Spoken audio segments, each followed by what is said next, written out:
তো ফ্রেন্ডস, কেমন আছো তোমরা? Happy new year. আজকে নিউ ইয়ারের এই প্রথম ভিডিও, একটু অন্যরকম, ট্রাভেল রিলেটেড না, কিন্তু আজকে ভিডিওটা তোমাদেরকে একটু অন্যভাবে নিয়ে আসলাম। আমার একটা বন্ধুর কাছ থেকে আমি রেফারেন্স পাই, একজনের, মানে একটা ব্যক্তির, যিনি মানে বলেন যে উনার বয়স হচ্ছে 134 বছর। মানে ক্যান ইউ থিঙ্ক, 134 বছর বয়স একটা মানুষের। আমি ওনার সঙ্গে দেখা করতে যাই। বালুরঘাটের পাশেই একটা ছোট্ট গ্রামে ওনার নিজস্ব বাড়ি। উনি একাই থাকেন এবং ওনার সঙ্গে মোটামুটি 2-3 ঘন্টা জমে আড্ডা হয়। তো সেই সব আড্ডার কিছু মুহূর্ত আজকে তোমাদের সঙ্গে এই ভিডিওতে তুলে ধরবো। তো চলো আজকে ভিডিওটা এরকম করে স্টার্ট করা যাক। নবদ্বীপে আমার জন্মস্থান। আচ্ছা। ওই বাড়ি নদী ভেঙে গেল, তখন 40 বছর শিশু বাড়ি বেরিয়ে বেরিয়ে আছে। দেখুন। আচ্ছা, আর একটু আগেকার কথা একটু যদি বল, বালুরঘাটের কথা। হ্যাঁ, বালুরঘাটের কথা। বালুরঘাট 40-50 বছর, 40 বছর বালুরঘাট। বালুরঘাট খালি হাতে আছে। এখানে যাই হোক, এই 10 কাঠা জমি কিনে এখানে আছি। এইভাবে চলছে। এখন শিশু বছর দেখাশোনা করছে, চলছি। আপনি আগে কি করতেন? মানে আগে তো তোমার রেলে চাকরি করছি, তারপর ওই যে জাহাজে রিপিট অপারেটর ইঞ্জিনিয়ার পোস্টে চাকরি করছি। ওগুলো তারপরে আমি হোমিওপ্যাথিক ডাক্তারি করি। হোমিওপ্যাথিক ডাক্তারি, তারপরে তন্ত্র মন্ত্র, গ্রহ ফাড়া, এইগুলো দেখাশোনা করি। আমি ছোটবেলার থেকে আমার স্কুলের বন্ধু বান্ধবের সঙ্গে মেলামেশা বেশি ছিল না। আমি বুড়োদের সঙ্গে বেশি মিশতাম। বুড়োরা আমাকে গাল দিত, রে হেই তুই চ্যাংড়া মানুষ, চ্যাংড়াদের সঙ্গে তুই বুড়াদের কেন আছিস, তুই বুড়া হয়ে যাবি।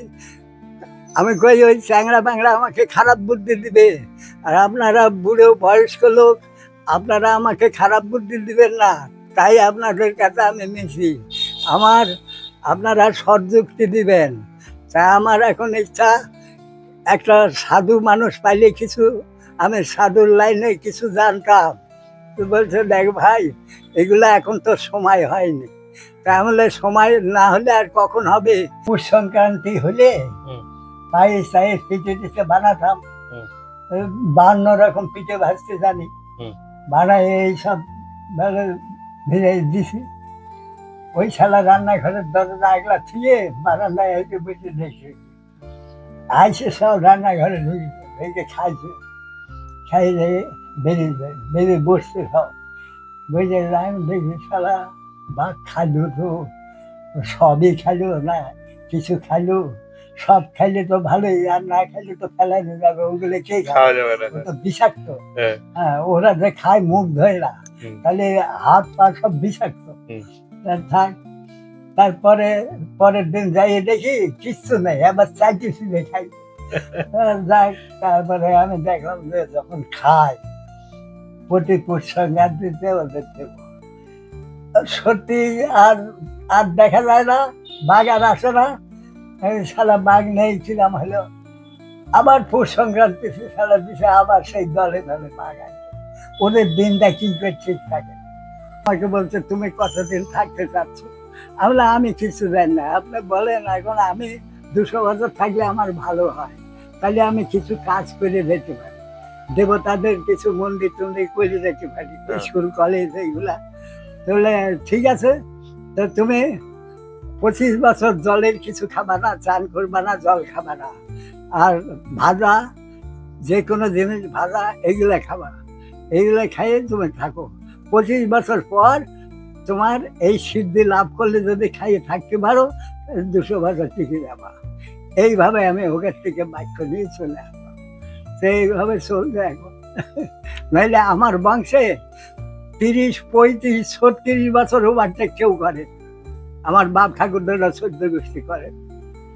মানুষের আত্মীয় স্বজন অনেক কিছু থাকে, তারা তাদের হেলায় মানুষ হয়। আমি সেই সুযোগটা পাই। ছোটবেলায় মা বাবা মারা গেছে, পরের কাছেই মানুষ, কিন্তু মানুষটা আমাকে কিন্তু কেউ আদর যত্নের পরেই মানুষ করছে, কোনো কষ্ট পাইনি। এই যে এখন একটু কষ্ট হয়েছে, এখন চলতে পারি না, এখন করিয়া কেউ নেই, এটাই অসুবিধা। মানে আপনি এখানে নিজে রান্না করে নিজেই খান? হ্যাঁ এখন হ্যাঁ, সকালবেলা রান্না করে নিন? রান্না ওই যে একবার করি, একবার? তাও এখন 2 দিন 3 দিন পর রান্না করি, ওই ছাতু মুড়ি তারপর খই এইগুলা খাই। আচ্ছা, আজকে কি করেছেন রান্না? হ্যাঁ, আজকে কি রান্না করেছেন? রান্না হ্যাঁ? আজকে রান্না করিবে, আজকে রান্না করেছেন? আজকে রান্না করি নাই। কালকে এক ভক্ত এই লস্কর থেকে ভাত টাত আনছিল, ওরা মানে আমারই ভক্ত তো নিরামিষ খায়, আচ্ছা, তো ওরাই নিয়ে আসছিল। তা কালকে কিছু জলে দিয়ে ভিজাই দিলাম, আর কালকে খাইছে, আর আজকে সেই জল দেওয়া ভাতটা খাইলাম। ওটা তো ওরা ইংরেজ, ওরা তো বাঙালিকে কোনোদিনই ভালোবাসে না, এখনো বাঙালিকে ভালোবাসে না। ও আবার ঘুরে এই রাজ্যে চলে আসবে, ব্রিটিশকে তাড়ান যাবে না, ওটা বাঘের মতো বলে, দারুণ জিনিস।